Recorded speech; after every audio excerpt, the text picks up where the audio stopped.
Mi chiamo Caoli Cristiana, da Arbatax, Sardegna.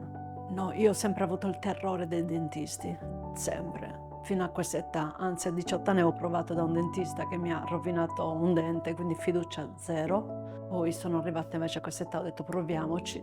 Ho visto il video di Dottor Palmas che mi ha ispirato molta fiducia e così sono venuta. Ho visto la pubblicità su Facebook, ho letto qualsiasi cosa che pubblicavate, tutto. Mi sono informata tutto. Praticamente avevo molta difficoltà nella masticazione, nella digestione, mal di schiena, vergogna a mostrarmi in mezzo alla gente.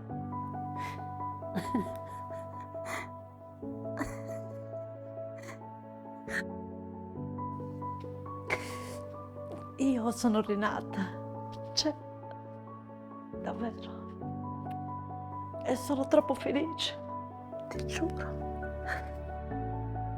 Non è stata una passeggiata, però ne è valsa la pena. Ne è valsa veramente la pena. Tutti felicissimi. Hanno visto tutti completamente la differenza. Ho acquistato tantissima sicurezza, anche se non si vede, però in realtà sono strafelice. Sì, sì.